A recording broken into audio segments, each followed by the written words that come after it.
am listening to this beautiful interview. It's from several years ago, but I'll put it in the description. It's Prentice Hemphill on the podcast Becoming Something People, Becoming the People, and Alok, who, if you know anything about me, you know that Alok is my favorite, human that is alive on the planet right now. They are just, I feel like they just channel wisdom every time they open their mouth. And they were talking about love and, what is the definition of love, and how love often means use. I love you because I can use you for something, or you help me in some way. Love is often you make me feel safer, you make me feel better. And I've been curious for a long time, and especially once I had a child and started using this word love with my child, it's what do I mean when I say I love you?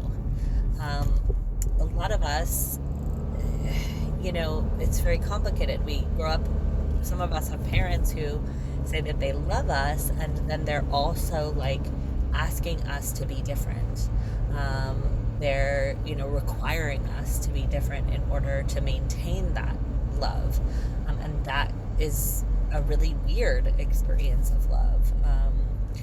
And so I have felt hesitant to use that word with my kid, because it's that is not what I want to communicate. When I use it, I want to say I see you, I honor you. One of my other favorite teachers, Thich Nhat Hanh, uses the definition of love that it's that I am here, and I know that you are here. Sort of this witnessing, awareness, acknowledgement, and I love that. I resonate with that. It feels meaningful to me to acknowledge someone else's presence. And I think for me, maybe, Alok often says, I love you and I need you. And I think there's something there about interdependence, about, the sort of separating from separation, in saying, I've heard also I am because you are, or I am because we are. And to me, the greatest,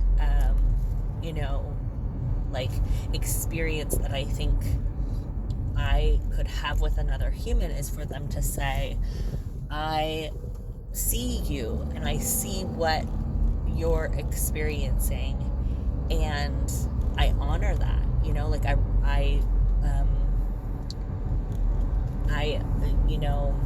What do they say? Namaste, I bow to the light within you, that kind of a reverence. I cherish what is your experience. Not, I need it to be different because then it'll work out better for me, or I need it to be different because then it's less scary, or it won't have consequences, which I think is often what love actually is. It's you're doing something I like, and so I love you. Or when we say goodbye, saying I love you because we're if you die, then I want to have said I love you, as if that will make the death less painful. Or I think sometimes people do it almost as trying to cast a spell to make it the death less likely. But yeah, I feel it's a really interesting word. It's used so many times in so many different ways.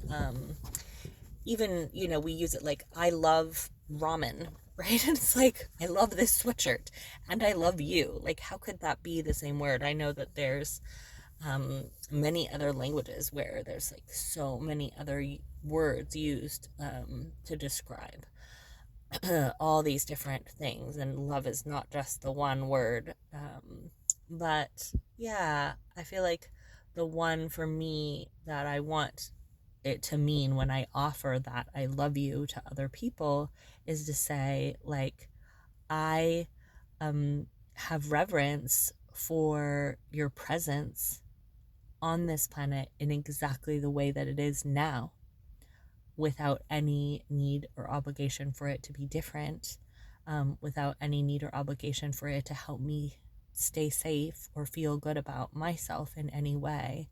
Um, there's a saying that I heard recently, and I don't remember where it came from, but it was like, um, if you're gonna dig a grave for your enemy, go ahead and dig one for you too, right? That idea that like hatred of people is it's harming us. Um, and I think the like reverse of that is loving people for no reason, right? We all know that there's a thing called unconditional love that we want, that we think is sort of the ideal. Um, and yet it's so rare, most of the time we we use love to mean like you're doing the things that are working for me, and so I love you. And then when it's not, you're not doing the things that are working for me, I hate you. And I think they have the same frequency, actually. Love and hate means I care very deeply about you. You are of huge importance in terms of just like the space that you take up in my beingness. And when you take up that much space and affect me so greatly in a way that I view as positive, I'm going to call it love.